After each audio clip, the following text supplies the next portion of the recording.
Show. And co-host Marine Corps Map, coming to you on Monday and Tuesdays in Studio A, noon to 2 Eastern. And Studio B on Wednesday nights, 10 p.m. to 12 a.m. Eastern, with educational, instructional, information, and situational updates, often with wonderful guests on the current landscape in the U.S. and overseas.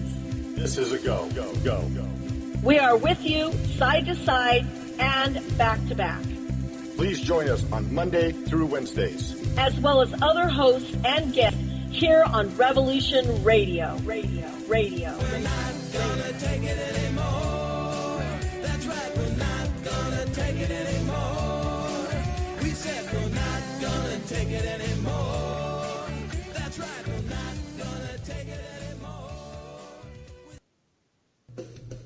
I'm Reverend Medium Tracy Lockwood, and I'd like to invite you to join me as I discuss life from a medium's perspective.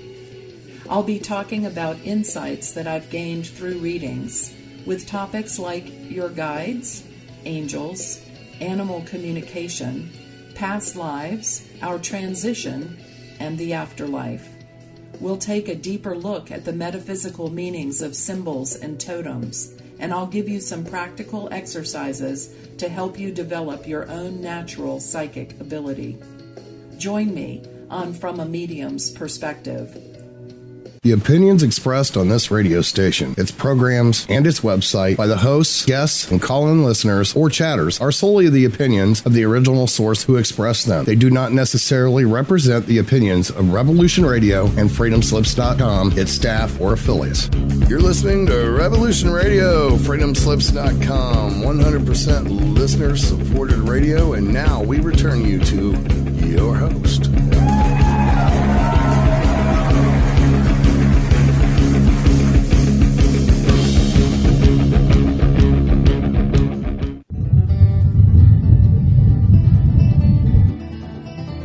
Well, it's time to stumble down the road with host Bridgette Lynn Dolgoff and co-host Jannie Vaught as they carry stones, dig holes, and wield their shovels along the way. On Revolution Radio at freedomslips.com. This is not a seated event as they talk, run, stumble, carry, dig, drag, laugh, fight, sing, and pray, dance and kick and scream, and oftentimes fall. Hey, is that a stone or a buffalo check? Now, here are your hosts for the next 2 hours on carrying stones and digging holes. But I won't be there. The hell I won't. Hey there, listeners. This is Bridgette Dolgoff. We won't have Jannie on this week. She has gone back to school to finish up her permaculture certification. So some Saturdays she is working hard, digging holes. So next week she'll be with us. Next week we also will have an amazing guest who we'll just call him the Sacred Seed Guy. And I'm going to be meeting him for the first time. Jannie knows him really well, so it's going to be a really, really, really good show. So every time that I come on to the radio show, I have a lot of anxiety, so I have to kind of work through that anxiety a little bit. So I'm just going to take some deep breaths and move kind of into, I always try to have a target topic and then just see how things go. So today, we're going to talk about a little bit about my family, and then we're going to go into some teachings and some medicine, some ideas and thoughts. And I want to let people know out there that, you know, I talk a lot from my experience. So my experience is my experience. And it may not be other people's experiences, and it may not be other people's truths. So with that, so I wanted to talk about the first hour, kind of about the healing of the earth, the that kind of path, that kind of medicine path. And I'm going to tell a story about power, and what power really, really is. So to me, real power is your connection to the earth, to the creator, to creation, to you being a co-creator by learning from the library or creation that was created first, which happens to deal with a lot with nature. It has a lot to do with your connection to your ancestors, your connection to yourself, and the type of path that you choose. And sometimes it's not an easy path. So this is going to be in my life. I've met 3 extremely, extremely powerful people. Some of the most powerful people that I have ever experienced, seen, witnessed on multi-levels. One of them was my great-grandmother on my mom's side. And so the story is going to be about her. But the story was told to me by her daughter, my grandmother on my mother's side, who took her medicines, or family line, bloodline medicines, into the Pentecostal church. She fit in really well. She was a prophet, a real bona fide prophet, and also an exorcist. And in the church, she was considered a Holy Ghost, So she did a lot of powerful prayer medicine, prayer vigils, and also a lot of prophet work through dreams and speaking, say, for example, that God would speak through her, in different voices at some times. And then she would explain to people. Then the next wave that would come through would be the explanation of what was said in, say, English for the rest of the people to kind of understand. It's kind of intense growing up that way, but it teaches you a lot about what's really going on in this planet, in this world. So my grandmother on my mom's side told me this story about my great-grandmother. I guess was trained or interacted with my great-grandmother until about age 8, and then everything shifted. So this story comes from when my grandmother was a young girl. So my great-grandmother and my great-grandfather moved to Colorado and started a small golf course back in those days, long time ago. And they had a cabin out in the country. My great-grandfather ended up getting a job with the railroad, so he ended up being gone quite a bit. And so my great-grandmother kind of had to raise my grandmother and her brother in a cabin, kind of sustainably, live off the land, and try to help run the, their little business, this golf course. So it started about not very long after they moved into this cabin. The cabin had, like 2 or 3 feet, above ground, kind of on stilts, like, old school cabin for flooding and water and things like that. So a short time after they moved into this cabin, my great-grandmother found out that basically there was a huge den of rattlesnakes underneath the house in a den. So my great-grandmother was a medicine woman, just a master healer, and her abilities were pretty great. Let's just say that. And she was really stubborn about what was her way, what was not her way, which was a good thing. She really stuck to her road. Anyway, so what happened is that, chickens were going missing and other animals were ending up dead. And so my great-grandmother started talking to the rattlesnakes under the house in the hole. And every day would tell them in the morning, you need to move.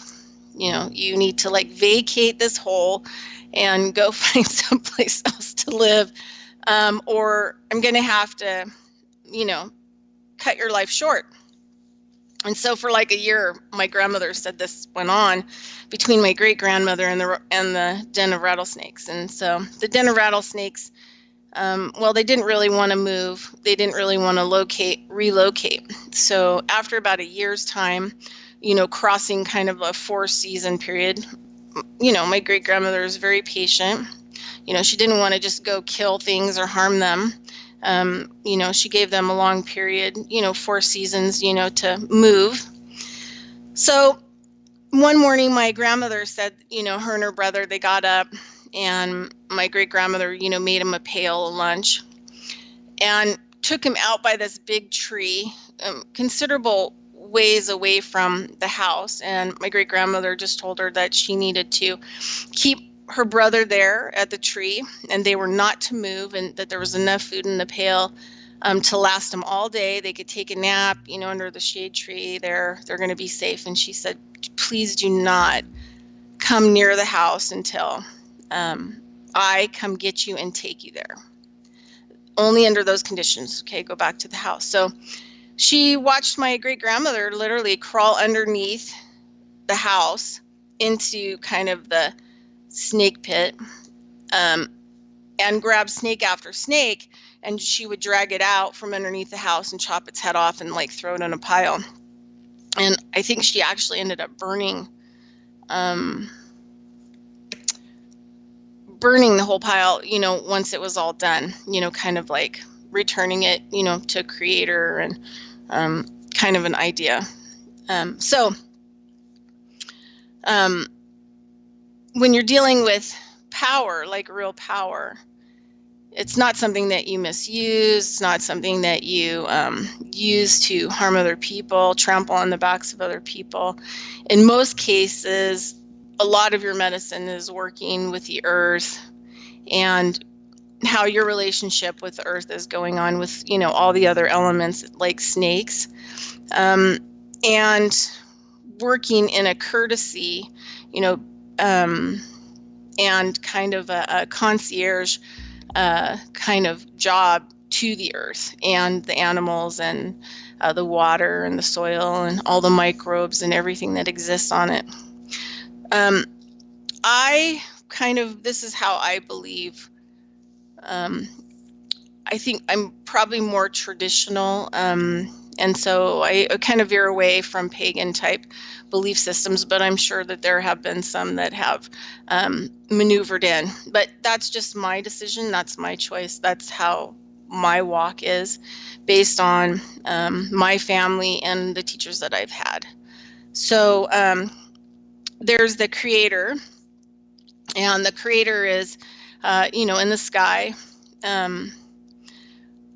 I think that sometimes there's a leaning towards, the creator being kind of male, but it's more, when I was in New Mexico, I really, really kind of liked and started adopting kind of the Taos people, what they would say. They would call it the great computer in the sky.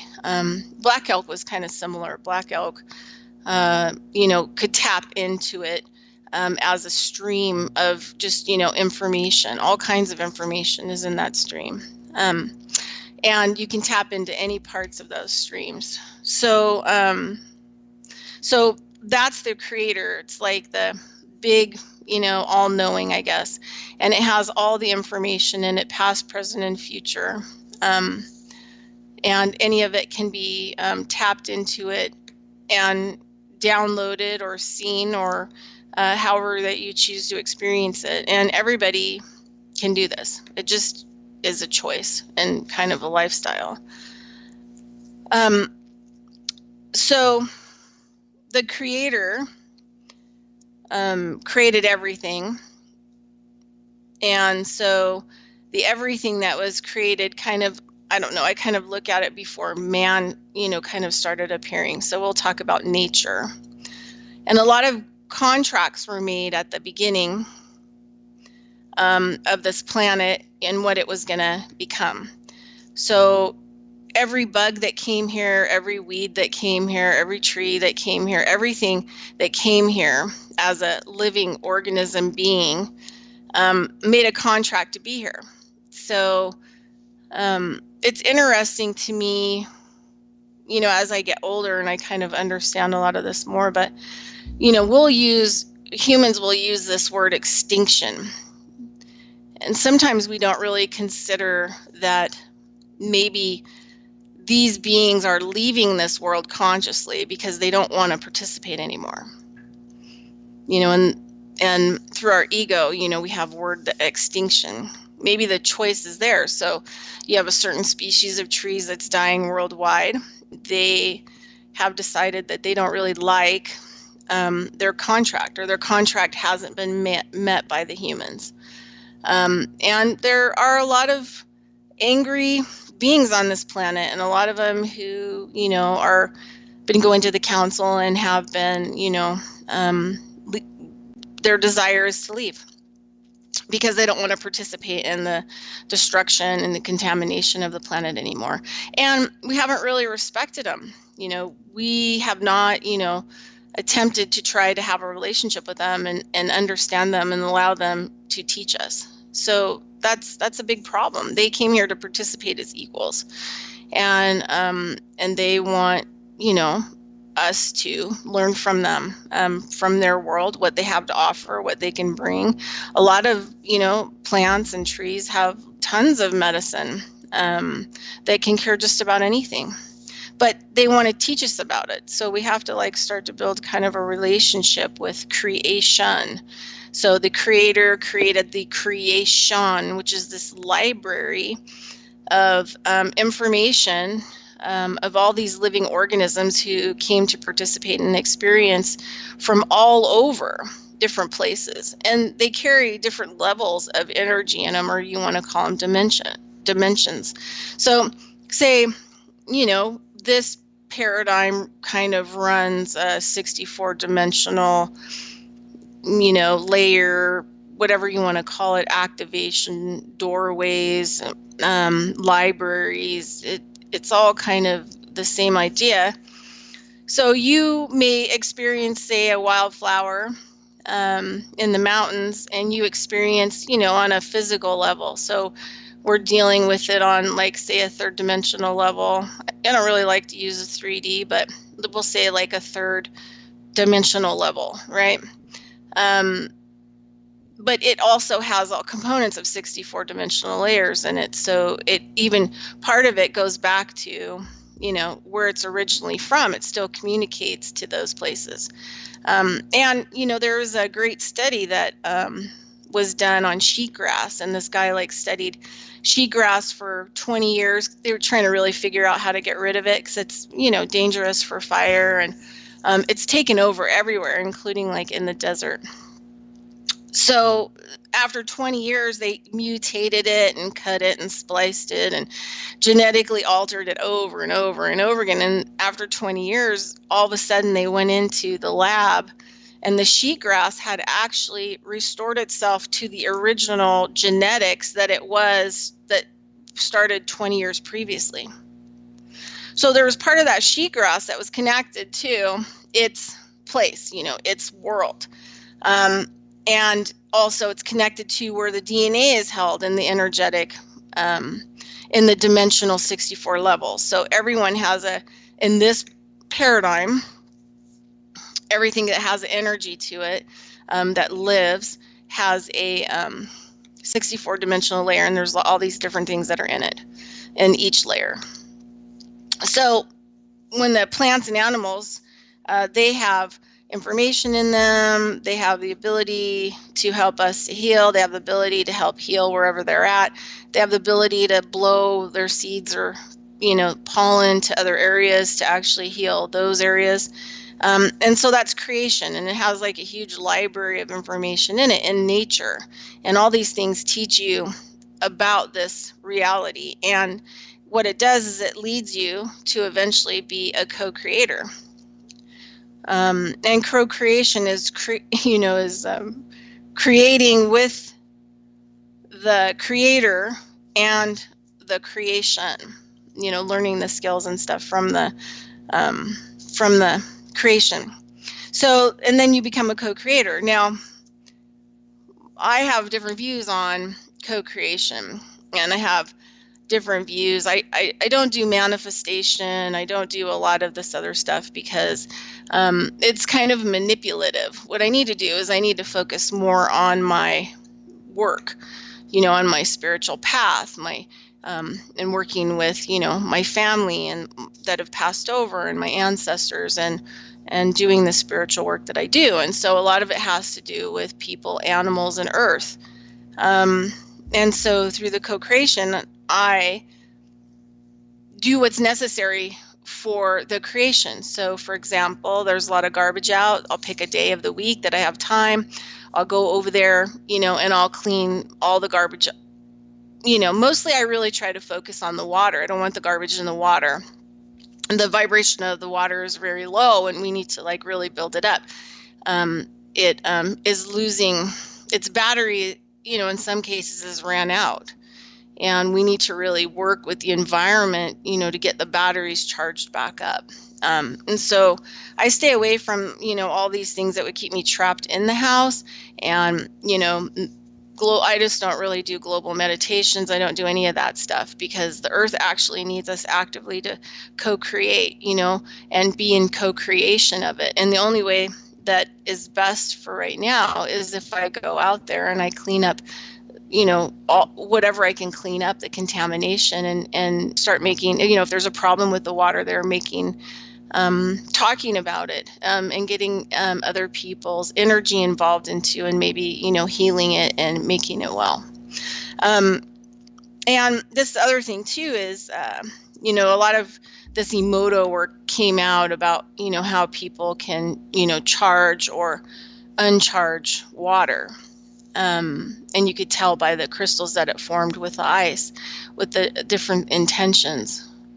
So going back to this generating power, I have no idea how my great-grandmother was raised, and I don't know what she learned along her way. I only knew stories of her and my experience of her while she was alive. But obviously down the road, somebody had taught her power, somebody had taught her medicine work, and so that she could, not in a bad way, in a good way, be able to go underneath the house and pull the snakes out and behead them, or, and still honor them, after it was over. That's great power. And the other great power part about that is that none of the snakes, raised up and bit her.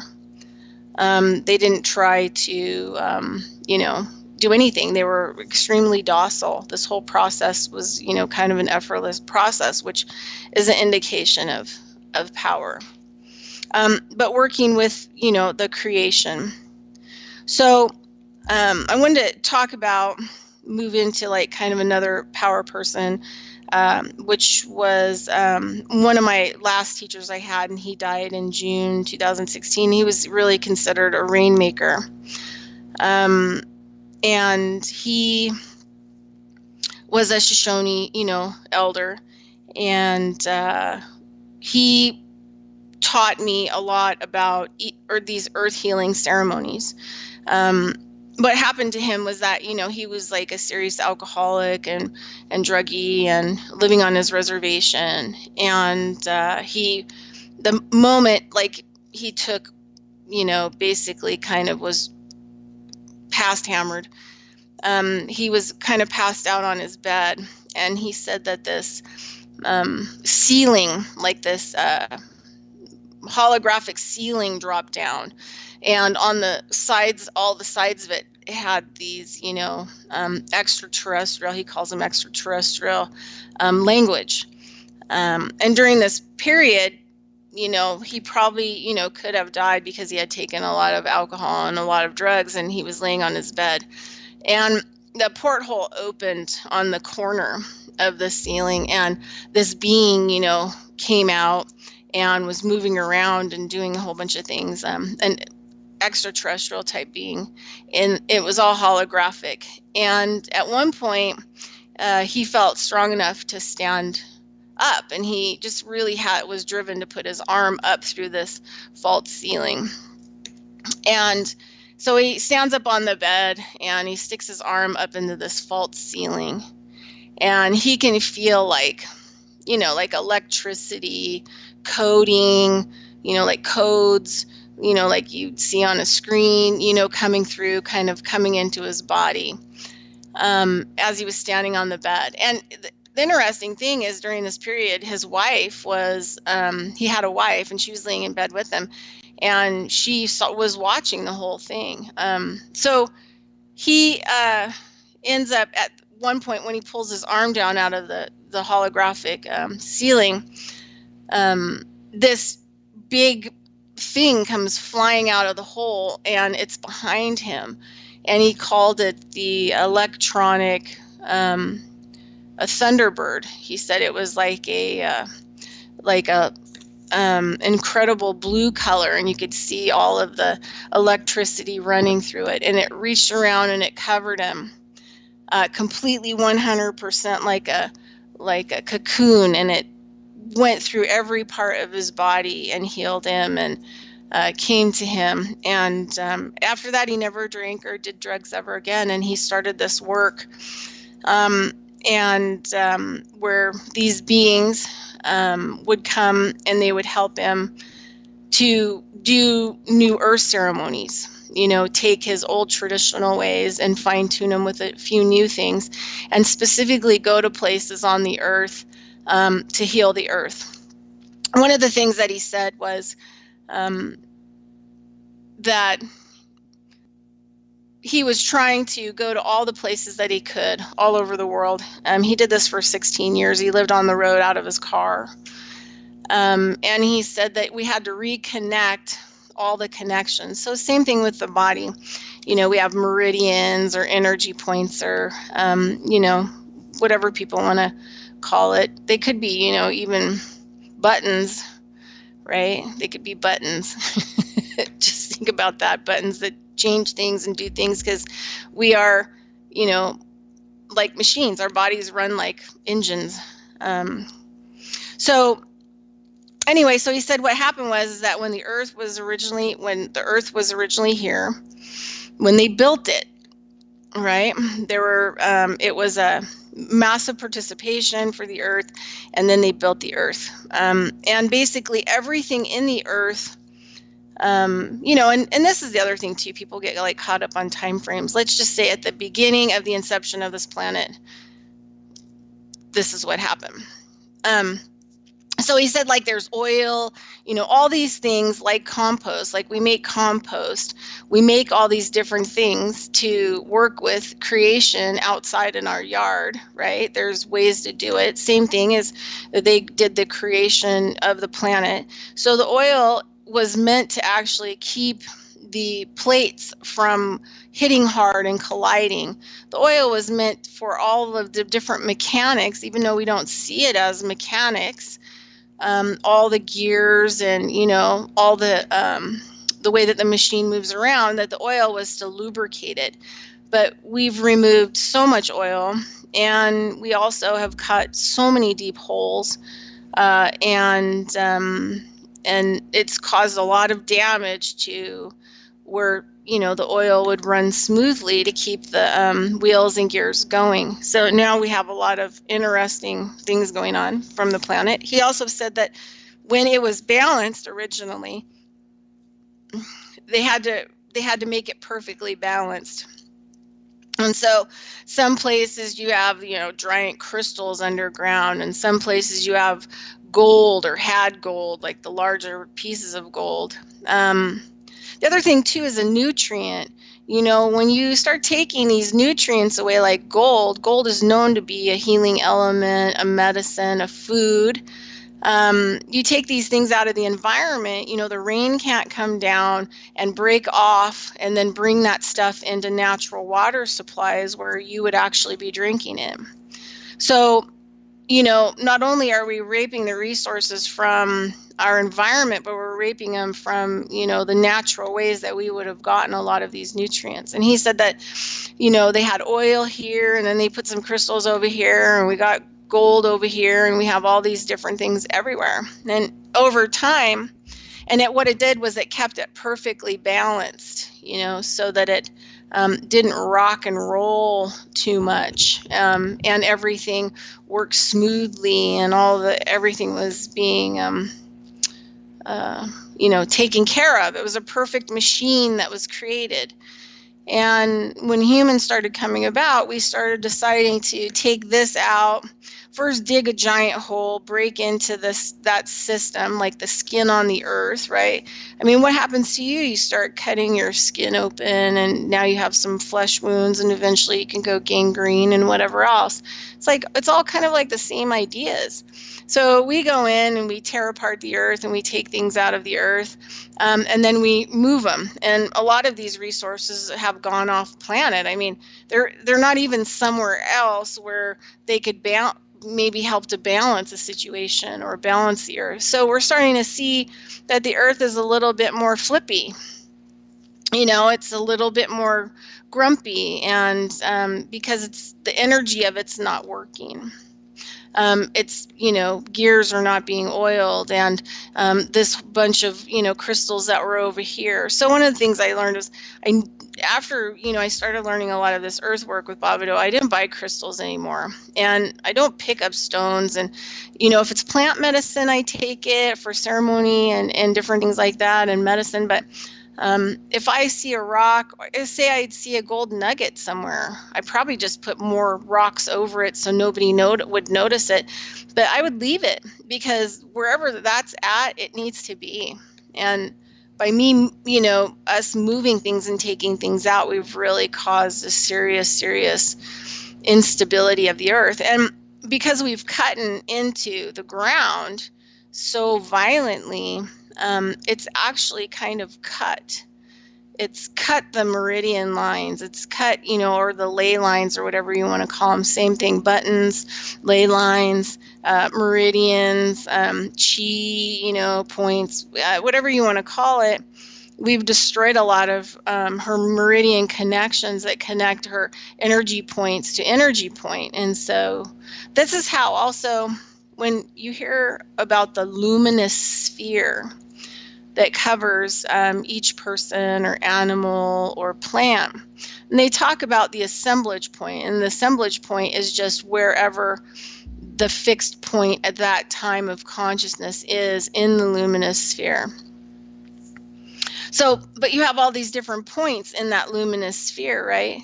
And the points, Bavado said, if you put the star of life pattern, the circle one, or the flower of life pattern, and you put it in the circle over the earth, it's like that you have these different points where these lines meet up. Those are the power points, or the power spots, and that all these different lines that go to each one of them. So you can illuminate or light up this area, or illuminate and light up this area, or you can illuminate the whole thing and light it up, because all the energy can move from one point to the other through your thinking, right? For their needing to happen or do it.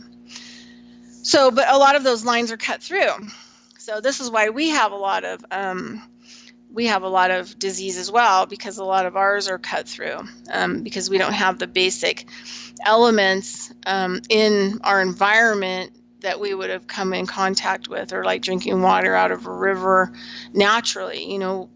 In some places like where I live would have had like gold and silver and calcium and all kinds of amazing things. Now we have 2 types of poisonous mercury that's in everything. There's so many lakes around here that you can't eat the fish. You can fish for the fish, but you can't eat the fish because you'll get mercury poisoning. And also what it has done to the environment. So anyway, so back to, like generating power. And how the earth works, and all these meridians need to be healed. Like, we don't really need to open more portholes. We just need to go to these places where we feel like there's bad energy. So not only has the earth, her stuff has been moved, her basic, things that help to keep her running have been moved, but she doesn't have all the original peoples that used to do all the ceremonies to activate those different spots in the Star of Life pattern, to activate different meridians. My teacher said that the reason why Yellowstone is such a mess, he was one of the keepers of Yellowstone, and he would go there and do prayer medicine work. Even Emoto used to come and help him. And they would go there for whatever period of time and do as much ceremony, every day until, they'd feel the earth kind of take a breath. So the land mass would release, and then all the steam vents would open and the steam would come out. Sometimes it was a short time, and sometimes, it took a while. And now I don't know if there's anybody going up there and taking care of the massive, super volcano Caldera up there. But he said that on the back side of exactly where Yellowstone is Iraq and those areas.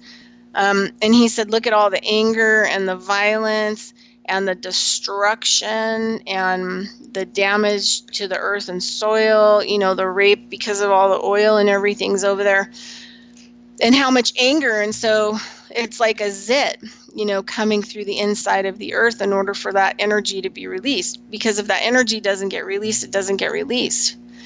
So in some cases, it may take a medicine person, to go to those places and do ceremony and get those energies to release. So you've got like cuts, gashes, you've got the stuff that's been removed from the places where it was designed to be. You've got serious contamination and massive lower vibration of all the water. Fukushima is like basically killing everything in all the oceans.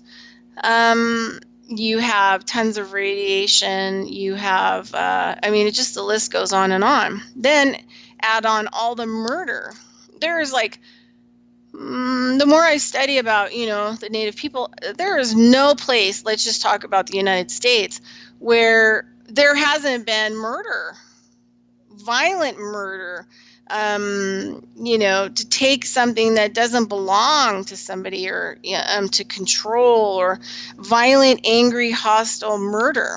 So if all these things on earth are vibrations, or, have the capability to have their own frequencies and vibrations, you can imagine how violent murder, shooting a whole bunch of innocent people, and they fall into a river, and that water picks up that energy, the violence, right? And it carries it down into other bodies of water, and how it can be emotionally, probably garbage in the larger sense has to be emotional garbage that we've dumped all kinds of places. Has to be one of the most destroying features of why the earth is not working right now, and why we have to start doing the earth work and getting out there and noticing and taking care of it, pampering the earth a little bit and helping to restore her and bring her back to, or she's never going to be able to go back to, we're never going to be able to go back to anywhere. But we have to take her to, the highest frequency and get her charged up electrically again. So I just want to tell you a story about, so my teacher, I needed to go to a lake that's around here that had a lot of unbelievable violence, and the water should be a really high vibration. It's just not. So I was asked by one of my teachers, to go and do Marshall Jack. He does the water wheel ceremony. And so I went out to this lake, and I did the water wheel ceremony, which heals the water, and it releases the energies from it. The original sin, it takes it back through so that it can actually restart with the high vibration. So it usually takes back to the original sin of what's happened. Mind you, there's layers of it, right? Layers of violence. And like I said, there isn't any place. I love the Dead Files. I don't know if anybody watches that, but it's always like there's like really bad hauntings and bad energies and stuff, because Native Americans were usually slaughtered in those areas. Slaughtered and murdered. Those are blood sacrifices in an evil, dark way. That stuff has to be released from the energetic field in order for that area to be free and that meridian point to open. So this is what happened. So I went with a friend of mine. He's a really good artist, so he did the star pattern, and we did the ceremony and all the prayer work and everything and the offerings and all of that. But when we were getting towards the end of it, I really started to get really dizzy and just really sick. So I should have really thought about how much negative, horrible energy was probably there at the base. And there were only 2 of us doing it, and I was kind of protective of the other person. And, you know, I didn't want them to end up having, because people talk about us as being antennas. We're totally antennas. We're acupuncture needles all over the earth. You know, hopefully it's a good acupuncture needle, not a bad one. But we also release things out of us and out, right? And bring things in. I mean, acupuncture needles is what they're based on, is bringing a new element in and releasing old energies or blocks or muscle spasms or whatever else you've got. So we're like the same thing. So things come in and they go out. So anyway, so what happened was that we finally get the ceremony over. We get everything packed up.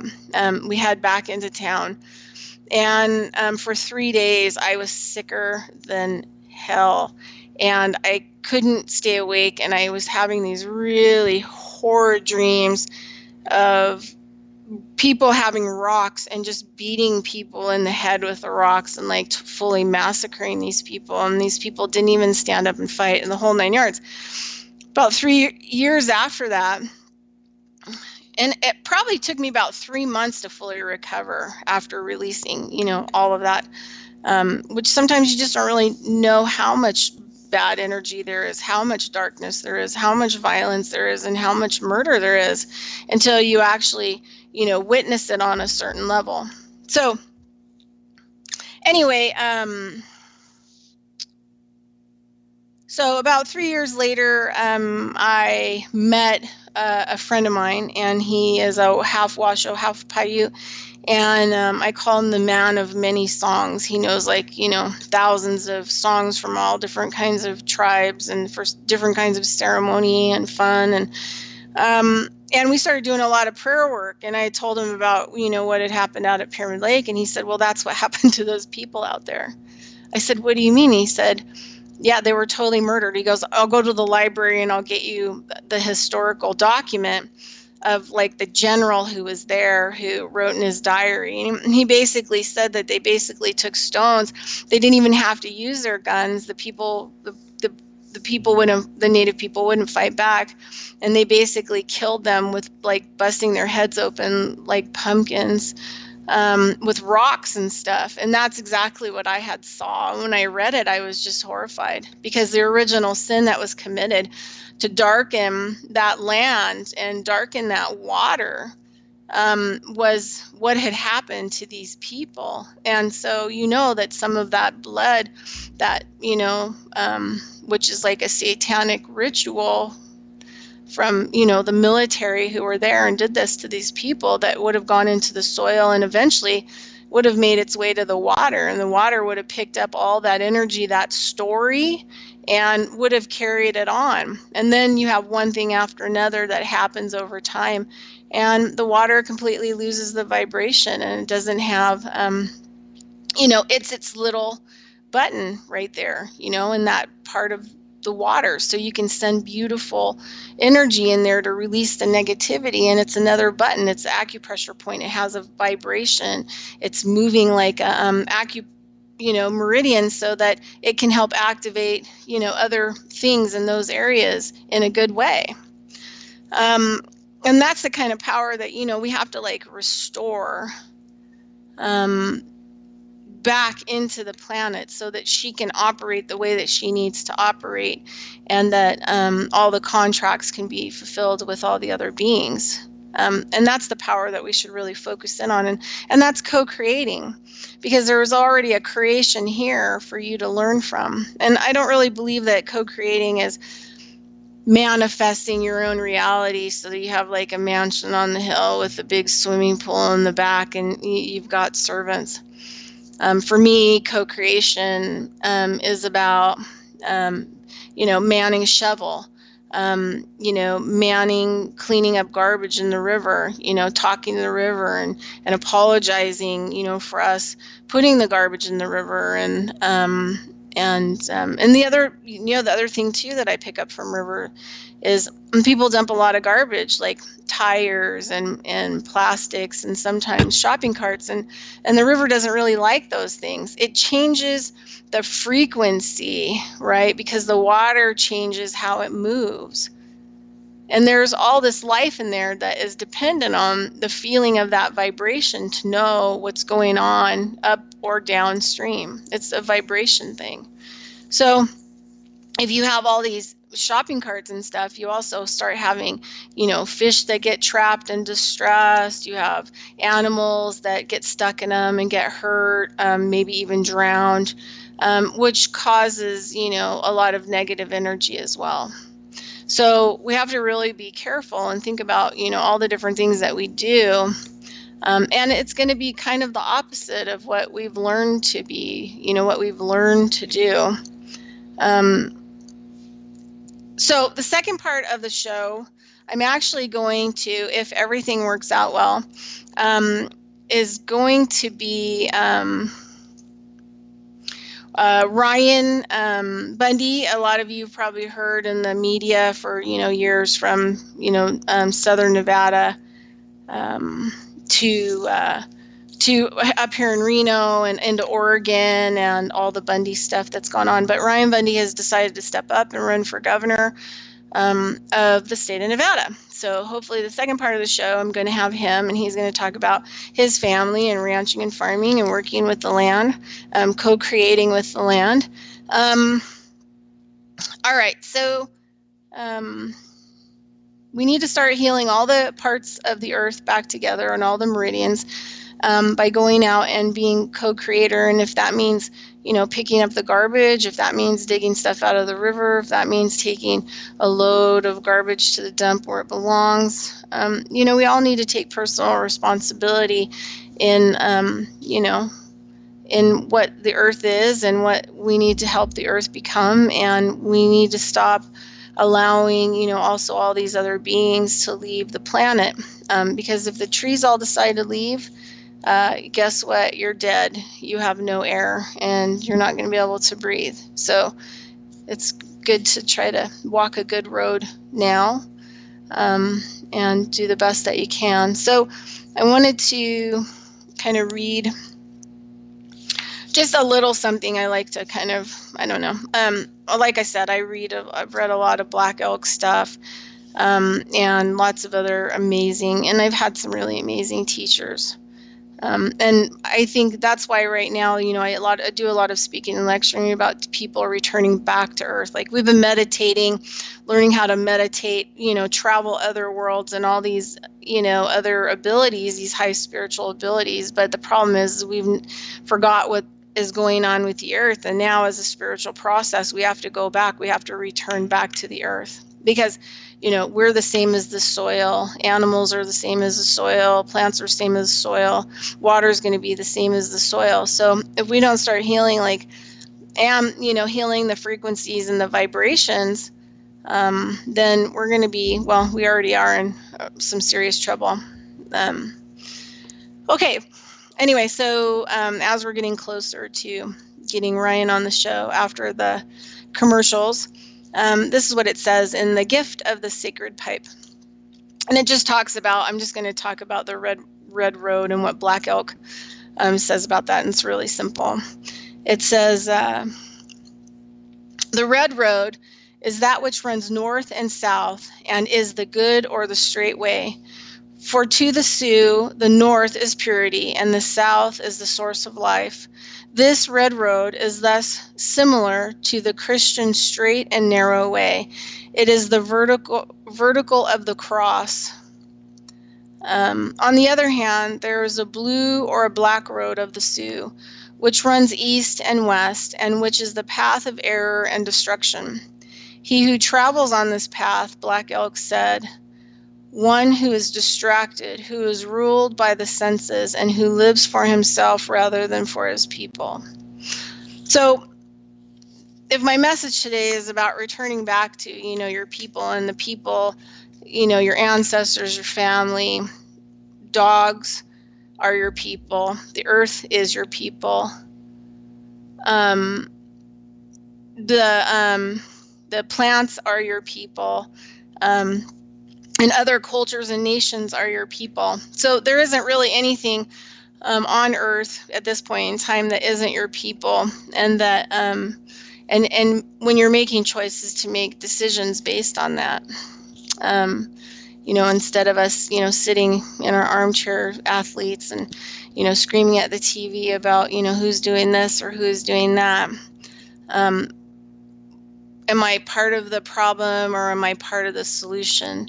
And for me, it's always going to be part of the solution. Like if people are complaining about garbage in the river, then I need to go down to my river, take a look and see what's going on there and see how I can make a difference.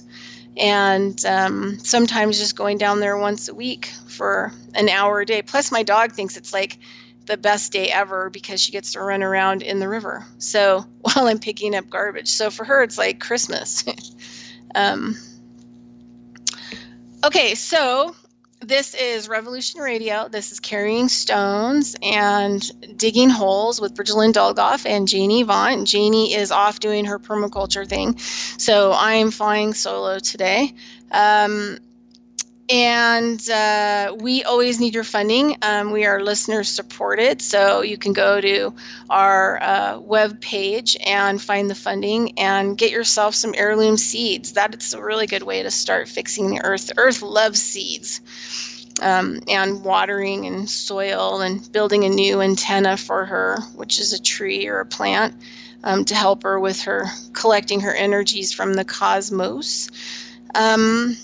And also, if you would like to donate to Carrying Stones and Digging Holes, Jannie is always in need. She rescues animals, and she does a lot of educational stuff, and I could always use some funding too. So you can go to consciousnessofelconomics@gmail, and that's at PayPal. And we're getting close. So, okay. So let's see if I have another story.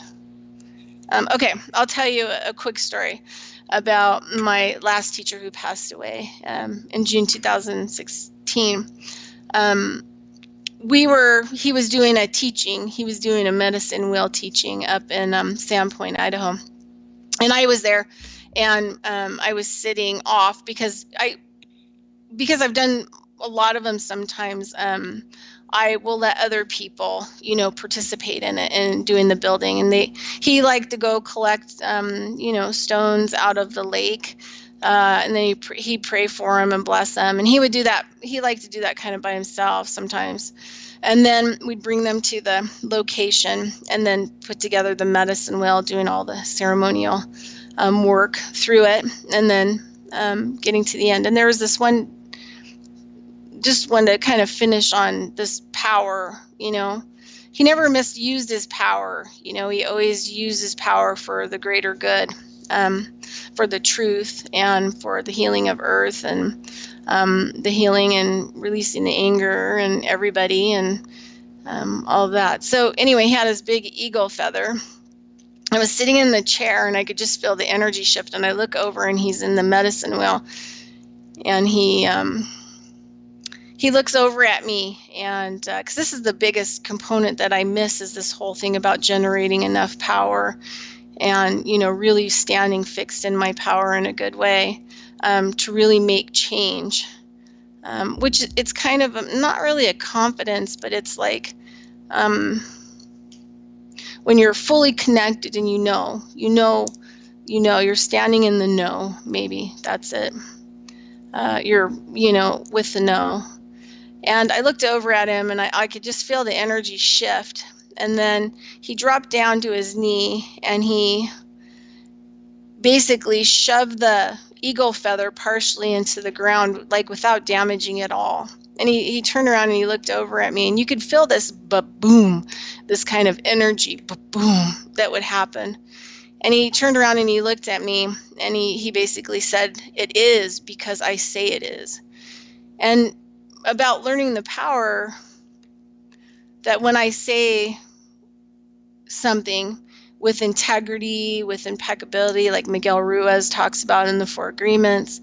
And then come from that place of power in a good way, that's how I shift things. That's how I'm going to heal things, because I know that I can heal that, right? I know that I can listen, and I know that I can take the information in, and I know that I can utilize whatever I have to make that situation better, or heal it, or energize it in a good way, or generate enough power so that part of the earth or the system, the electronics start to work in it, or it starts to become activated.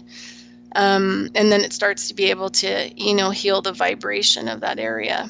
So when we're standing in power, it's more something that we need to be connected to by know. And I've learned through doing lots of different work in studying with amazing people in my life that it's about me. I can learn tons of ceremonies. I can learn tons of ways to heal myself and others. I can learn tons of different things, but the power comes from when I know. Because I'm connected. I'm connected to the Creator. I am connected to the creation. Okay, we'll see you back in a few minutes.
Radio at freedomslips.com, and we'll be right back after this message.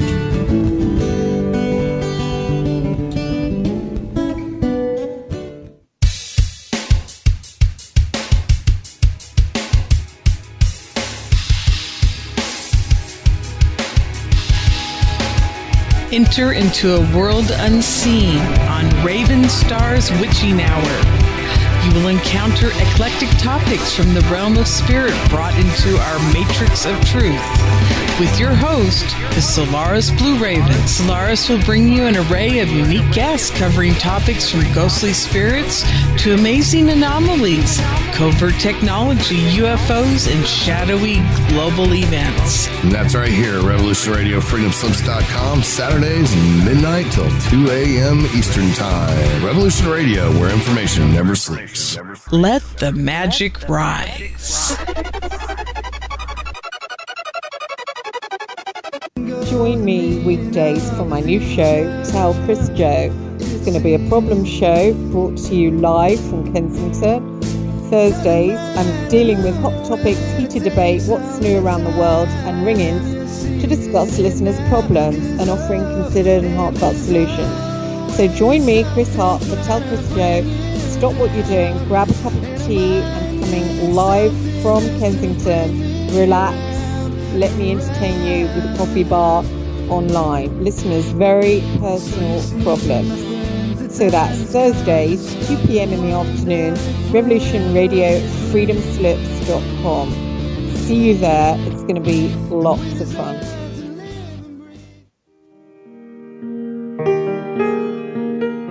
This is Barbara DeLong, host of Nightlight Radio, inviting you to join me on a cosmic journey, exploring a metaphysical montage of spiritual material, covering everything from the mundane to the magical, UFOs to unicorns, and everything in between, including spiritual readings for those who seek enlightenment. Let Nightlight provide you with equal measure of light, love and laughter, insight, wisdom, and inspiration. Monday nights, 10 to 12 p.m. Eastern, right here on Studio B, Revolution Radio, at freedomslips.com.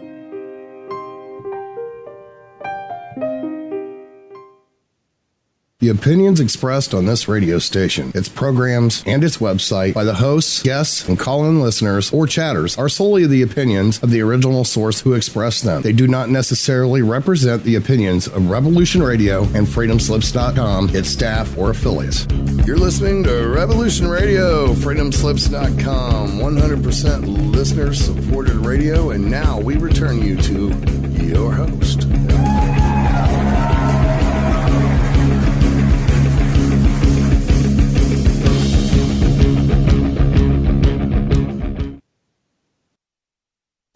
Hi there, this is Bridgette Lynn Dolgoff with Carrying Stones and Digging Holes, and I am trying to get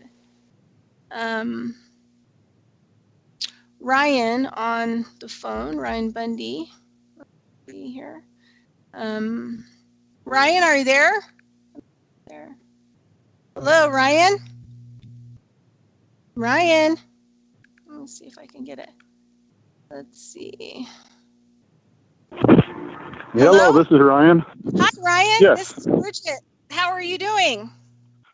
Good. How are you? I'm doing great.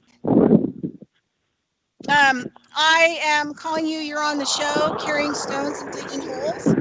Okay. And so, all right. I am. Yep, are we on right now, or we got a few minutes, or what's the status? We're on right now. Okay. All right. All right. Well, so do you, go ahead. would you like to talk to us about your farming and ranching and your family? And I know that your is it your grandfather, your great-grandfather originally built your family land and created all kinds of great water areas for the wild animals? Well, let me talk about that for just a minute. So, our pioneer ancestors, which would have been, my great-great-grandfathers, came into the Virgin Valley area on January 7th, 1877. And so that was 141 years ago. Now, of course, they began, settling the area, and, that's a pretty tough bid to do in this southern Nevada desert, to try to make a living out of nothing that's just nothing. It's pretty rough. But anyway, they had cattle, they had, they did some farming, and they established by prior appropriation and making beneficial use of the land and the resources, the waters. They did develop the springs and put in, water troughs and so forth for their cattle. But of course, every one of those that benefit the cattle also benefit the wildlife that's around. So they benefit from that. Anyway, so that's my heritage, and that's how my starting area. Great. So a lot of people know you. Okay, so you are running. Can you tell us you're running for governor of Nevada? You just put your hat in the race, about a month ago? Yeah. There's a 2-week window for which to sign up for all the political offices. And so, yeah, I signed up at that time to run for governor. Let me just once try some earbuds in and okay. Go better. All right, got them in. Can you hear me just fine? Yeah, I can hear you. You're a lot better now. You were cutting out a little bit, but you sound pretty stable now. Yeah, I was noticing the same with you. So it is better for me too. So, all right. So yeah, I signed up to run for governor. Running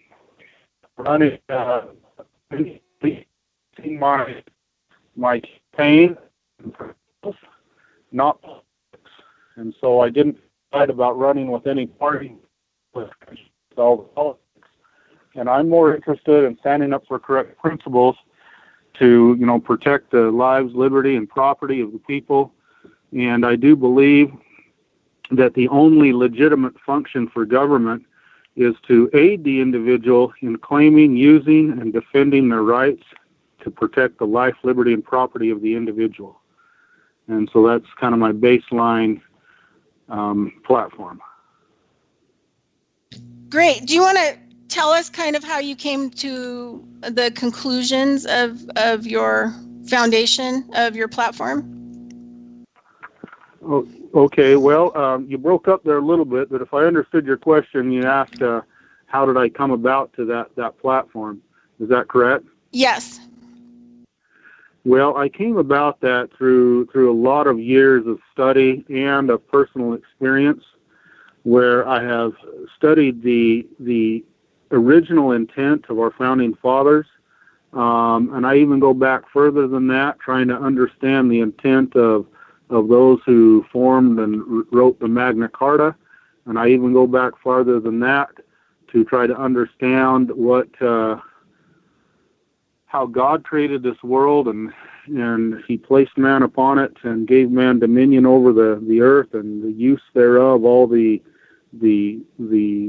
natural resources of it, the fowls of the air, the fish of the sea, the every herb and all the animals. He gave man dominion over those things, and was commanded to multiply and replenish upon the earth, and to use these things for His benefit and enjoyment. And I do believe that God has allowed us to live here on this earth and enjoy these things, and that they belong to the individuals who claim them. And government has been established by man to help us, to aid us in claiming, using, and defending these rights that we have. And that, yes, we are supposed to use them wisely. We're not supposed to waste them. We're not supposed to abuse them. But we certainly are supposed to use them. And so I do believe in that. And I came to this conclusion on this platform because of these many years of study and understanding, again, our founding fathers and beyond, that these things belong to man and not to government. And government's not supposed to be our controller. They're not to try to micromanage our lives. They're simply supposed to be there for a protection and an aid, and nothing more. We are not the servants, serfs, or slaves of government, but rather they are ours. And at any time that they begin to try to control our lives, I think they're stepping outside of the bounds that they're supposed to be doing. And so all of this leads into my platform. And these are the principles upon which I base my decisions and how I will base my what laws are made. Again, the government's supposed to be protecting liberty, protecting freedom, not controlling men's actions. Right. So one of the things that I kind of because you farm and you have to maintain your lands, and you have to be really cautious of overusing or damaging your lands for your animals and for your livelihood and your life. So when you talk about, man being involved with land and farming, that you're doing it in a good way, for everybody. And that's kind of like where we should be. So you wouldn't condone mining that is really, really bad, that's really damaged an area, right? You would. Okay, you're really breaking up. I'm really just catching pieces of your question. But again, what little I caught sounded like you asked if the land and the farming that we were doing, we're trying to do that in a good way, and that the answer to that is yes. Of course, my liberty to do it in the way I choose might be different than the liberty of another man to do it in the way he chooses. But as far as me and my family, we have tried to grow a lot of melons also. And we have a market for melons as well as for our cattle, for our beef. But our melons, we have always tried to be as natural as possible. Now, we haven't been completely organic because the soils we're in, we just can't get the production without using some fertilizers. But we don't use any herbicides or pesticides, and we try to keep as natural as we can and yet still have some production. It's a difficult soil and land that we live in fight a lot of obstacles, both weeds and bugs and predators that want to come and eat and our products before we can harvest them. And it's very, very difficult to get a melon off the field. And so, I hope people appreciate the efforts we go through to try to prevent using, the chemicals. And I know that that's kind of the goal of, the organic, group and so forth, is to keep things natural. And I appreciate that. I do. Good answer. Okay. And I didn't answer about the mining. You asked about the mining a little bit. I didn't quite understand your question, but the minerals in the earth are also, I do believe, is what God gave us to use. And hey, they're down deep. They're hard to get. And I know that there's methods of mining, and I'm in favor of mining and utilizing the resources that God gave us, because all wealth comes from the earth.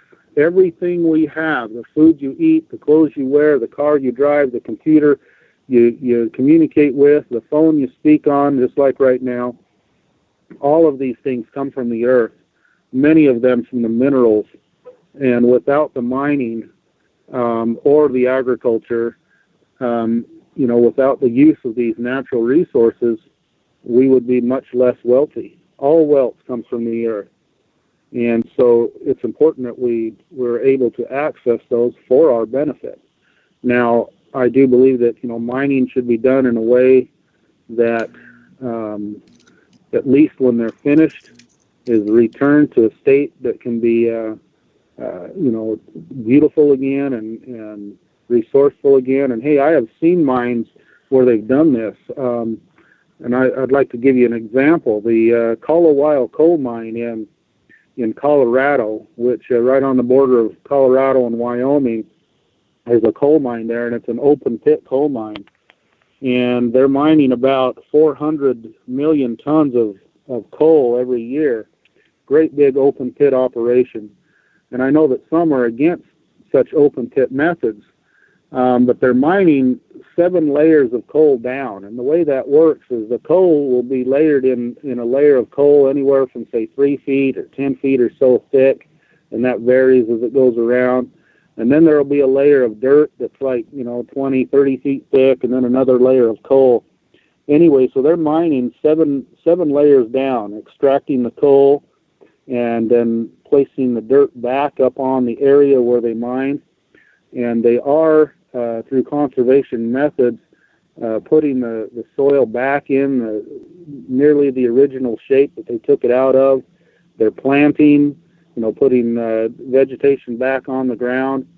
And I'll tell you what, the wildlife love that. They are living upon that ground. I saw probably some of the biggest deer I've ever seen in my life there, and plenty of them on top of that reclaimed ground after they had finished mining.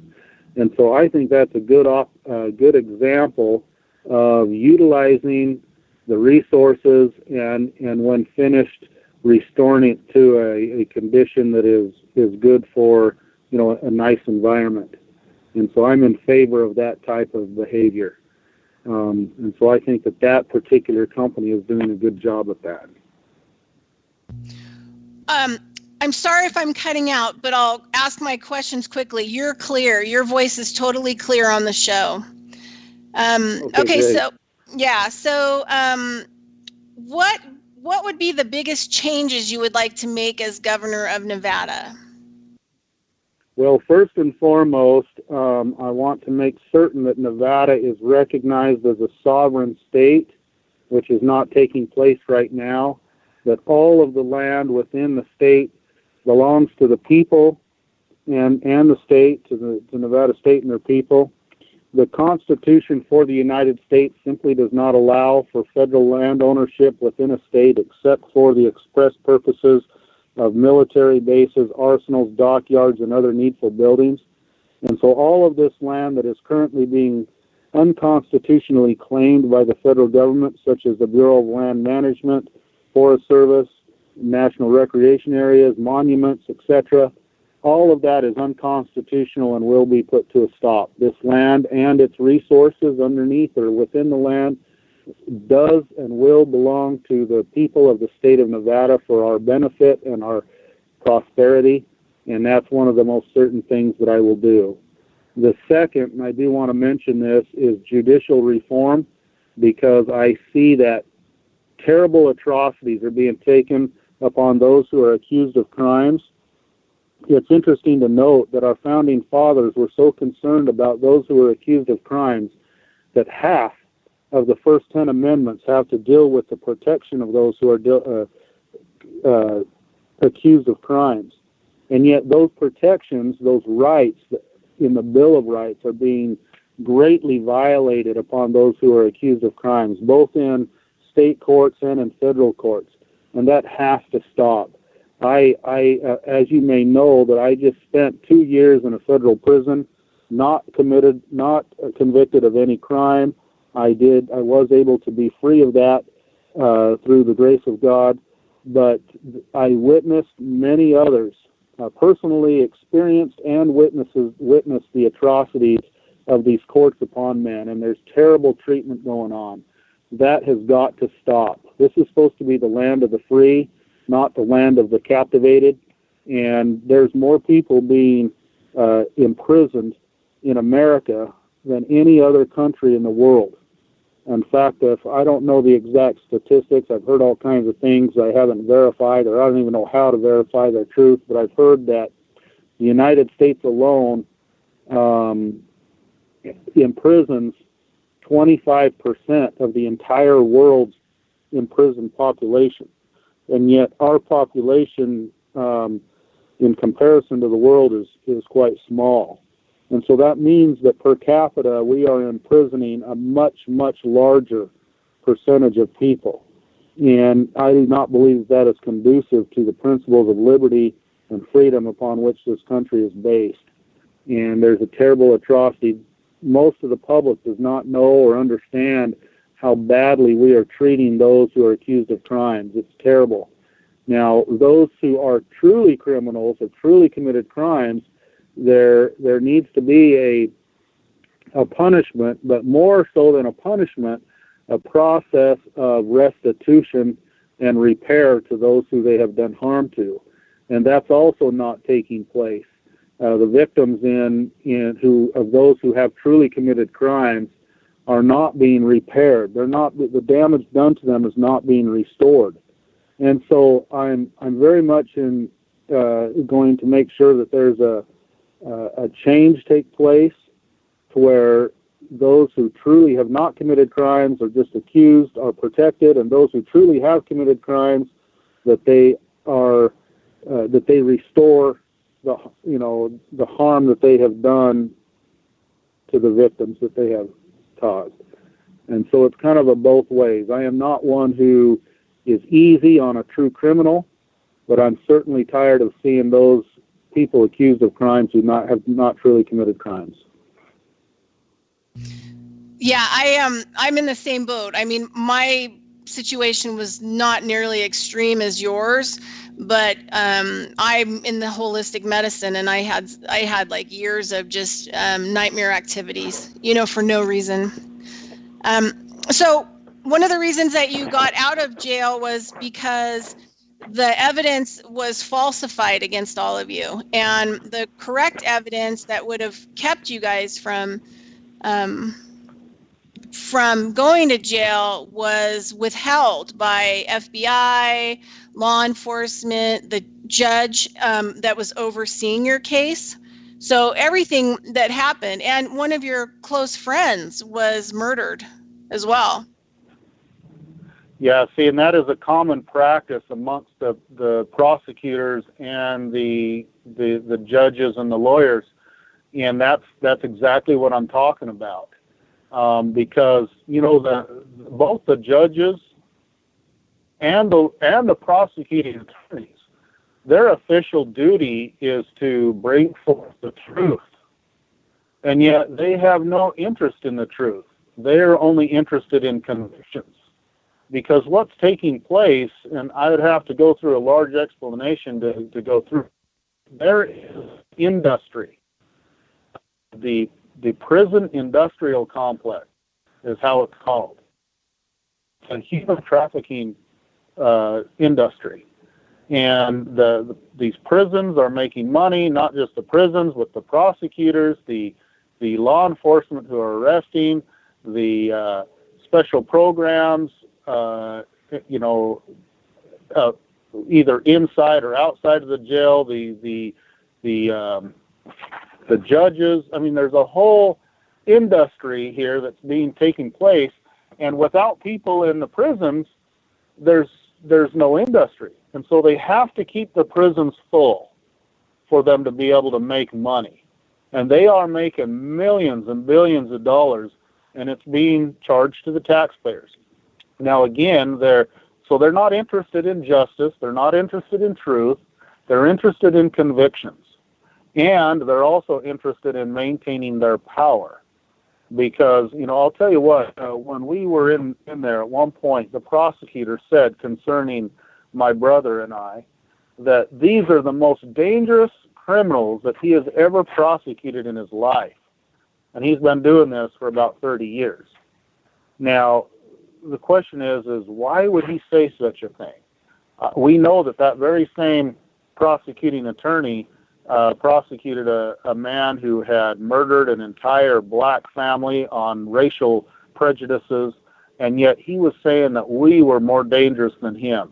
We also know that he prosecuted a motorcycle gang that had done some murders, murdered several people, and yet he was saying that we were more dangerous than them. Well, the premise of his comments come because we were a threat to his power. If our stand that we're saying, then,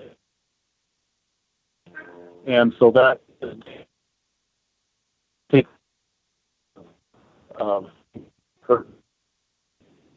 we're the most. Can you hear me? I did now. I didn't hear you a minute ago. So. All right. So, I think you cut out a little bit on that last part, but we're okay. So talk to me about. Okay. So is Denise your wife, or is she? No, she is my campaign manager. My wife's name is Angela. Okay. And then you have kids, of course. Yes, we have 8 children, 6 girls and 2 boys. So talk to us about your family and what's important for your family and your legacy with your family and your kids. Well, I want my children to be able to enjoy life. I want them to be able to feel free and not have to look over their shoulder everywhere they go, about whether they're going to be or accused or arrested or stopped by, cops. I mean, it's a terrible thing to have to do that. And yet that is currently what's going on. Not just us, but I don't know. I would assume that all people feel that way because, I know when I was a child, someone would try to tell us what to do, and you're like, well, you can't tell me what to do. This is a free country. And now I hear kids, they're always concerned, and I hear young children say, can I get arrested for that? And so that's a terrible change. Instead of feeling the freedom, they're feeling the fear. I don't want my children to feel that way. I hate seeing cops or an officer at the school. It's just wrong because it makes it feel like they're a prison guard. I hate seeing, cops driving around town and always, you're always worried about, being pulled over or arrested for this or that. It's just wrong. It's not conducive to the feeling of freedom. I am very thankful for them when they're needed.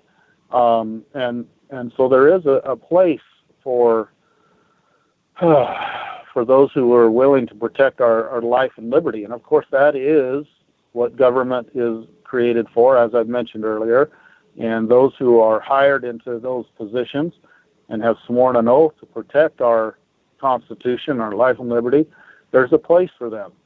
But they shouldn't be the accusers and instigators of problems. And so I want my children to be able to live free and feel free, and I want that for everybody else as well.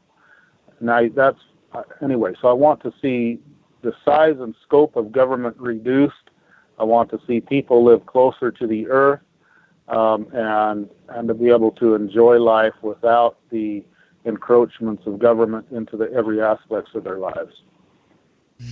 Okay, what's your stand on cannabis? Well, cannabis and marijuana, it's a plant. It's one of the herbs of the field that God gave to us to use. What right does government have to interfere with that? Government should have absolutely no business at all in telling or mandating what a man may choose to use. So that's my straightforward, basic answer, and I don't see why it needs to go further than that. There should be no laws concerning the use of a plant. Okay, so on an interview, I heard that, because I live in Reno, Nevada, so I'm on your side. All right, thank you. So I heard in an interview that you did early on when you were going to run that you didn't really want to run for governor, especially, I mean, you and your family probably have tons of post-traumatic stress disorder that you're still working through, trying to get your lives balanced out, and then you decide out of the blue that you're going to run for governor. Why did you make that decision? Well, I will contend with you there just a little bit, because it wasn't out of the blue. And second of all, no, we're not dealing with post-traumatic stress syndrome. I think that's an excuse too many people use to anyway, we were greatly blessed with 2 years incarceration that I hated a minute of. I grew so much. I had some in scriptures and also in many other things that made me grow. My family, although in a different state, we're home. Yes, missed that. I can tell you that I remember terrible mistakes. And some over that. Yes. Well, but I'm home and I'm very blessed because of it. Now, I didn't again decide to just run out of the blue. Many times guidance on how I can serve him well and how I can help promote freedoms and liberties of the people and how I can right some of the wrongs that are taking place. And I feel that he inspired me to do this thing. Otherwise, I wouldn't be doing it. Yes, it's difficult. I know that there's a lot of stress. The running, the campaign also will follow when I win. And hey, I've got a large duty in front of me.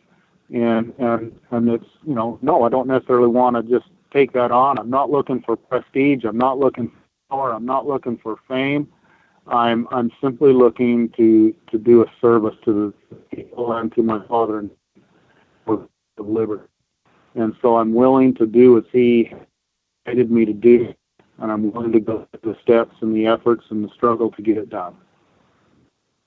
Are you still with me? I cannot hear you. Yes, I'm back. Is there anything that you would like to add before we let you go back to the Clark County Fair with your family? Well, just to know, I'm thankful for all of those who have supported me and my family through this struggle. And, we have said that we will do whatever it takes, meaning to protect our life and our liberty and our freedoms. And that's for ourselves and for all others as well. I continue with that commitment that I am willing to do whatever it takes. And I will stand up for right. I base my life and this campaign upon correct principles. I'm always striving to learn. I know I do not know everything. I do not have all the answers to life's problems, but I'm willing to listen to the people and most importantly to listen to my Father in heaven for that guidance, and I will do the very best I can to protect your life and liberty and freedom, particularly for the people of this nation, the nation of Nevada. And so I ask for your vote, and I ask also, I need help in this. I need your volunteer support. I need some I need some campaign contributions. Again, I've been locked away for 2 years.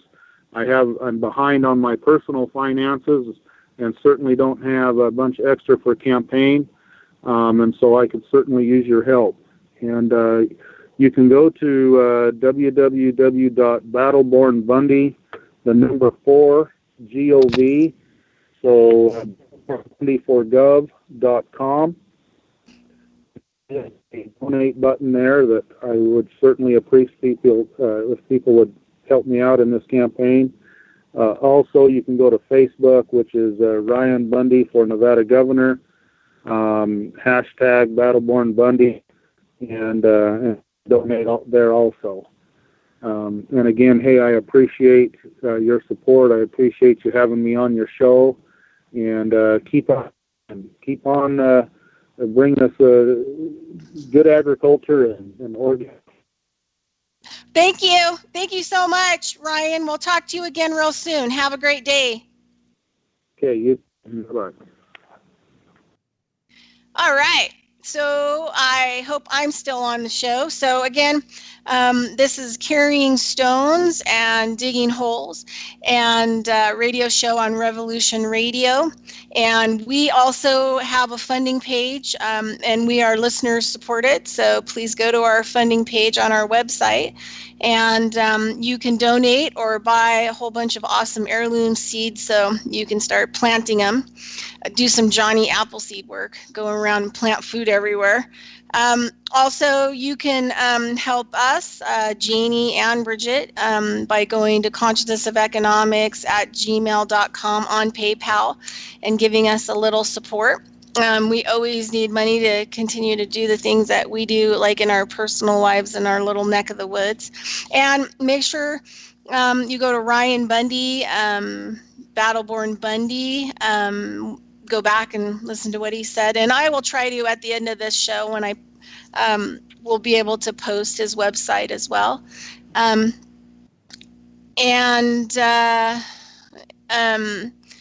help get him elected. He's not running, I think when I talked to his campaign manager, she said that he was going to run for, I think, as an independent so that he didn't have to be in the primaries. So he's gonna, otherwise I'm pretty sure that he would probably run for being conservative, but because he got in late in the race, he's got to, work it. So we really need in Nevada, we are kind of, I call it the home of the cabal. Let's just call it the home of the international cabal. And we could really, really use some serious change with the judicial system here in Nevada. And we could really use some change with, freedom and liberty and becoming sovereign state. And just making some changes so that people can have, their freedom and happiness. And would have such an amazing person like Ryan who knows all this firsthand and, has had some pretty tough experiences going up against basically the Nevada, we'll call it like the good old boy network.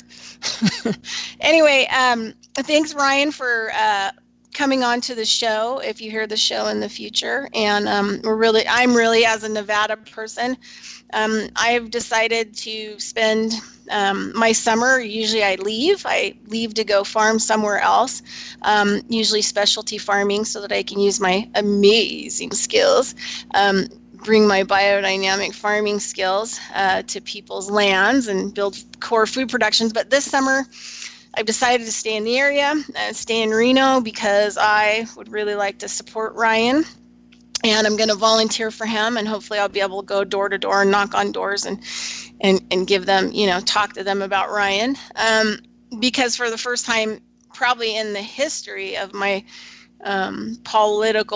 personal political career of, I am enthusiastic about voting. because I'm going to vote for Ryan, because I really believe in his family. Because, you know, they've gone around full circle. You know, here they're this ranching, farming family living their life in a good way on the land, which is, you know, a long-term generation thing, like he said, and stewarding the land and taking care of things. And then, you know, out of the blue, they start getting accused of a whole bunch of things federally. You can go online and look up the Bundys. I forget what his brother's name is and his dad. But, you know, and listen to the story that happened. And first came with when the federal government decided it was going to attack their land and that it was going to shoot their cows by helicopter, because the feds were saying that they owned the money for so many years for grazing rights of their cattle. And they originally had, you know, original treaties, negotiations with, you know, the land and the original people who owned the land before the government came in and took the land from the public of the people. I think something like 95% of all supposed public land in Nevada being the 5th largest state, is owned by the federal government, or their claims that they own it. So they attacked their farm. They killed all kinds of cows brutally and savagely by running the cows with the helicopters, exhausting the cows, causing, you know, stress to the cows that, you know, could never be fixed. The cows are always going to be nervous from that point on and a little bit kind of stressed out, but killed a whole bunch of them. Then they sent the military out there, and there was a guy who ended up in the middle of it. There were a whole bunch of people, you know, armed militia people who came from all over the United States to actually stand with the Bundys to help them protect their land and their family while this is going on. And there was a stand down with the military, and there was a guy who was a documentary producer and maker, and he was there live with camera, with live feed. And in a later interview that I listened to, he said that he felt that if there hadn't been a live feed there, that he wasn't known as this documentary maker, that the military would have literally gunned down the whole Bundy family, all of their livestock, and all the other people who were standing with the Bundys at that time. So it came down to this one moment where there was a decision made and the military, you know, finally backed off. Well, then the federal government started really encroaching, you know, during that same time frame in Arizona, a lot of other states, Oregon, and the Bundys decided that they were going to stand up again, and they were working with other big ranchers and farming people in Arizona and Oregon, and I'm sure probably other places, but they were all kind of uniting in a way, and they were going to different places to protect other big landowners who did, you know, grazing and farming and a lot of other work that the federal government was just trying to come up and snatch up land. Now, that whole Uranium One deal, you know, with Hillary Clinton, this plays out into this whole thing. The people in Oregon, I believe that their land was literally being snatched up away from them. I believe that this is correct. Hopefully it is. I'm pretty sure. It's hard to, you know, you like listen to all the information, like I kind of followed it all the way along.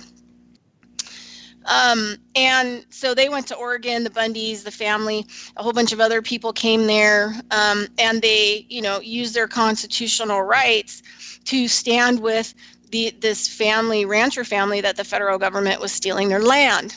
Turns out that their part of their big land part was involved in this whole Uranium One deal, where there's supposedly uranium underneath their land. Well, it's their land. They own it. So the Bundys ended up going head to head with like the FBI. They never were aggressive. They were constantly on radio shows. They were constantly videotaped. They showed zero aggression, zero hostility towards the FBI and other agencies that came there to make them out to be, you know, major terrorists. And all they were trying to do is keep the federal government from stealing some ranchers' land. So what happened from that is that basically there was a showdown. It was shown that the FBI, I believe, shot one of their people that they were involved with, who also was a big rancher from Arizona, and the federal government was encroaching on his land. So he came to Oregon, and that they ended up murdering him. It was like in a video that they showed that literally he was shot in the back. And then they decided that after, you know, this whole thing was coming down, that they were going to arrest them, and that once they were arrested, like he said, they were in jail for 2 years. His, you know, family, his brother, his father, and about crimes that they were, you know, doing, that they didn't really commit any crimes at all. It wasn't them that committed the crimes. But anyway, they ended up getting released because it was found out that all of the evidence that supported that they were in the good was removed and withheld, and then false evidence was actually put in. And there's like this big scandal with this major female judge in the state of Nevada and blah, blah, blah, blah. So they were released. So there's also, you know, I always have to bring things back to the farming or holistic medicine. But there was a documentary put out a while ago called Farmageddon, where, you know, the federal agents are going in and would just shoot people's livestock, especially on organic farms. They would shoot the sheep. They would come in saying, oh yeah, well, they have a disease, and the people would say, prove it, they have a disease, you know, let us take them to the vet or whatever. And they'd be like, no, we'll just shoot them here. They would shoot all of their, you know, organic lambs, raid whole farms, stealing all of their raw milk, you know, like really treating farmers, ranchers, especially ones that don't want to comply with, you know, boiling and cooking commercial milk or commercial dairy practices or organic, you know, anybody that wants to step out of the box in like kind of an organic, natural farming way, was really being attacked for by the government and constantly being shut down, just like they were like, you know, people making meth, you know, in their house. This is how they were treated at gunpoint, you know, sometimes handcuffed. You know, their children were present when all of their, you know, lambs were shot for no reason. They'd load up all of their, you know, milking equipment. They'd load up their animals and take them away for testing and whatever else. So this whole farming, you know, waging war on farming so that the commercial farming, you know, can stay alive and stay afloat, which is, you know, complete 100% poison of our food supplies and what we're eating. So it would be really nice, you know, even though in Nevada, like Ryan said, it's really, really difficult to farm or ranch. Like you have to work extra, extra hard, and you have to like nurture and baby everything to get it up off that land, you know, onto your table, into somebody's mouth. To do natural farming, it takes a lot more work, but it's a lifestyle choice. It's another choice that we can make, but we all have to really be careful about what's going on with our natural, organic, you know, farming industry, and, you know, spend more time getting to know your farmer, going out on their farms. If they are under threat from the government, you know, standing with them, going out to their farms and standing with them, you know, monitoring the situation so that their farm and their farm animals and their families and their children who are producing, you know, the best quality food for us and our food supply, so that no harm comes to them. No harm comes to their land, you know, none of this, you know, violence comes to the land, more murder and violence. It seems like, we'll call it like the dark I don't know, the dark side, I guess. Everything's about shooting and bombing and bleeding and cutting and dying and suffering. And, we really have to start ending this cycle. And it isn't going to end because, we're the ones that have to do the work. So whether you believe in Heavenly Father or Buddha or God or me, the Creator, those beings are going to aid you when you ask, when you pray for the information. You pray for the truth. It's going to show up in your life, and you're going to be shown kind of like what you need to do. And it's usually going to be the path that has the most anxiety. It's probably going to be the path you would never, ever imagine for yourself, or that you would ever even consider embarking on. So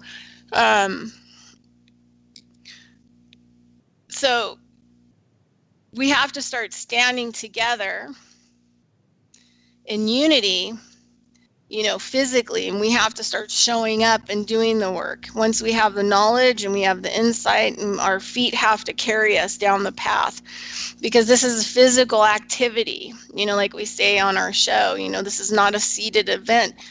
We need to get up and get moving and make change. And is it going to be easy?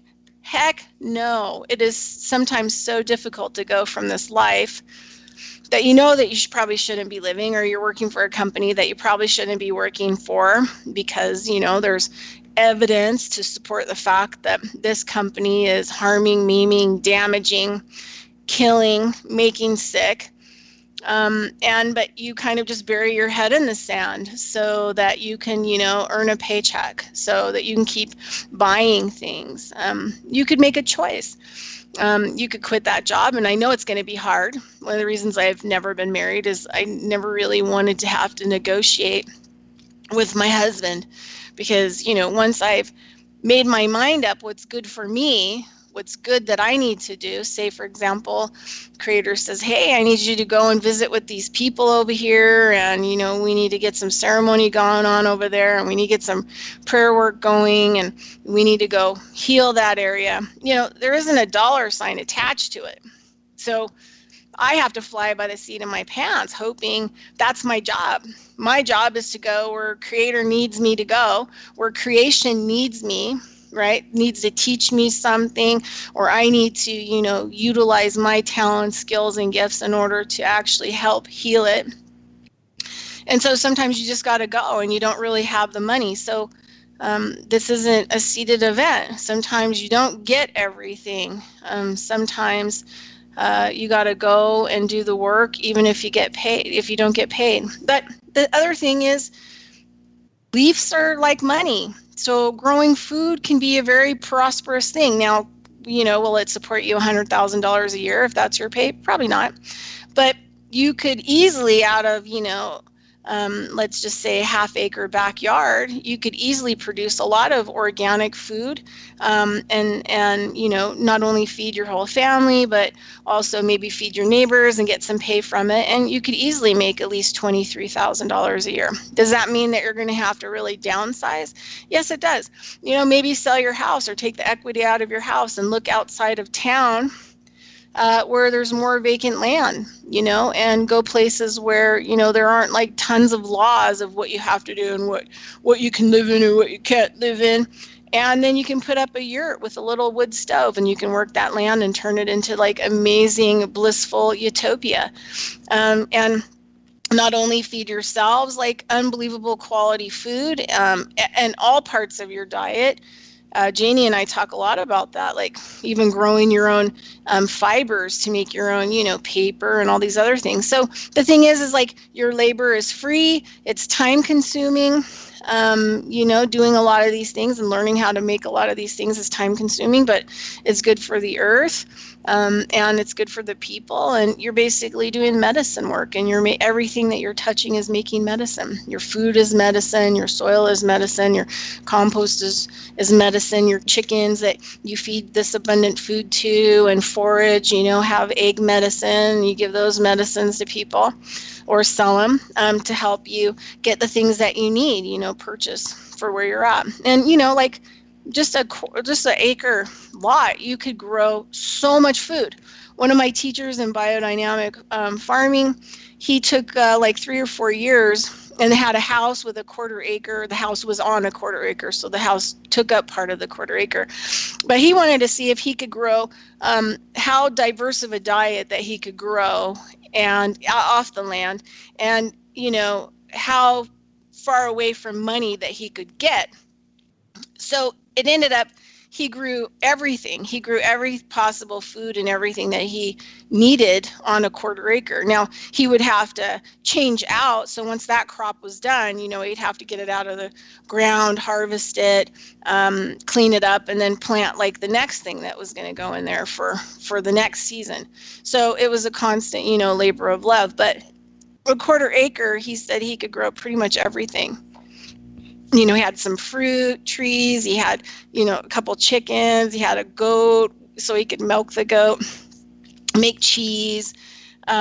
He grew some grains, he grew corn, he grew tons of vegetables, and he had grapevines, so he had some grapes. So by the time, 4 years or whatever was over, he had a whole utopia in his yard. And not only he just fed himself every possible thing that he needed. He had probably a more diverse diet than he had without, cultivating his own land and creating his own food. And his health greatly improved because everything that he was eating was living.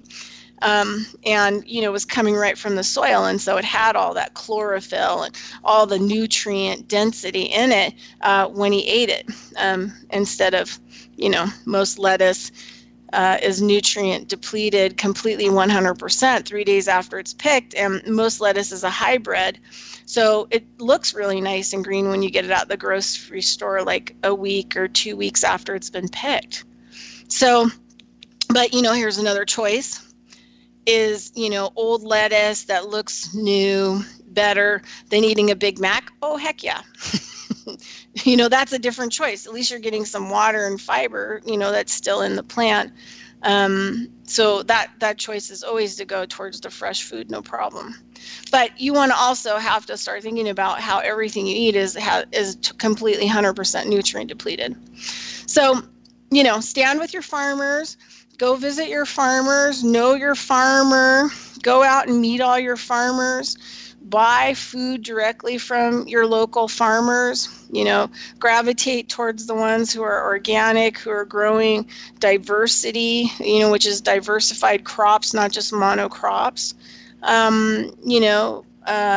Help your farmer, go out on days where there's work days or volunteers days, and you can learn how to do things on the farm. I really believe that if anyone saves the world, it's going to be farmers. It's going to be people returning back to the land and growing the food. And I think I've always kind of been that way. My grandfather was a truck driver, and he, back during the Haggard generation. And, this is why all of these, Willie Nelson and all these people, have this affinity with these farmers, because they were there, when the government started coming in and stealing farms. They started conning the farmers into getting loans that they could have more money in their pocket. Well, it ended up that when you had bad year and your crops just didn't go, you couldn't pay your bills to the bank. And so eventually, they took your whole farm, a farm that may have been in your family 6 generations. You were the best at what you grew, right? You were the best of the best because you have 6 generations behind you. And now, the whole thing is put out of business. So there's also $9 billion a year in subsidies that the federal government gives away to get people not to grow food on their farms. So, we really need to get back into farming because we really need the soil healed, which is going to heal the water, which is going to heal us, which is going to heal the animals. And it's going to, also, provide a lot of business into each of our economies. That food you can take to the farmer's market, or you can do CSA boxes, and you can get a little core of people together. I knew somebody who people bought a little small acre of land and paid for the money, donated 2 big greenhouses. And this woman grew for certain families. She had 15 families that she grew all the food for, and they would come and get, twice a week. So the thing is like, all of you people out there that may have extra income, find somebody who can do some farming and growing food, and get them a little piece of land, and maybe get them a nice little greenhouse, and then give them a good wage, and then they can pay back for the land and the greenhouse without, going bankrupt, while they grow food for, families. So you could have your own little private grower. So it's good to try to cultivate, win-win situations, and, stand by people who want to grow food. Growing food is not easy.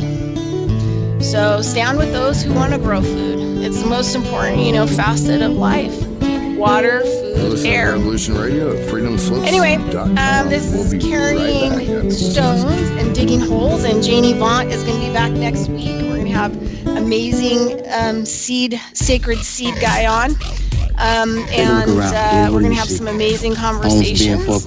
And we are at 1 p.m. Eastern Standard Time or 10 a.m. Pacific Time every Saturday on Revolution Radio. And please don't forget to go to our funding page. And you know who my favorite president was? And make sure you buy up those heirloom seeds. Because he saw all of this coming and tried to stop it. Thanks for listening. He fought the banks. JFK too, and they killed him for it. The banking institution is more dangerous than an army, he said. He also said that every generation needs a revolution, Jimmy. The American dream is just that. Just a dream. War is a continuation of politics, only by other means. Politics is a continuation of economics by other means. This is our bank. This is our war. And this is our plan of attack. Banks have become an essential threat to our democracy. So consider this justice. Thank you for listening to Revolution Radio at freedomslips.com, the #1 listener-supported radio station on the internet. Please help support this station so this battle can continue forward. Revolution Radio!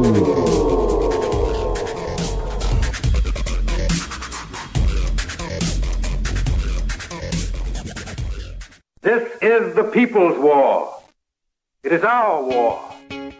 We are the fighters. Fight it then. Fight it with all that is in us. And may God defend the right. Warning! Warning! We gotta stop them! They're gonna kill us all! See how the trouble you've started?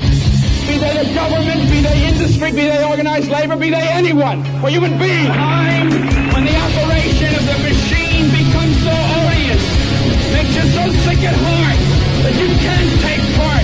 You can't even passively take part. And you've got to put your bodies upon the gears and upon the wheels, upon the levers, upon all the apparatus, and you've got to make it stop. And you've got to indicate to the people who run it, to the people who own it, that unless you're free, the machine will be prevented from working at all. Revolution Radio at freedomslips.com, the #1 listener-supported talk radio station, throwing ourselves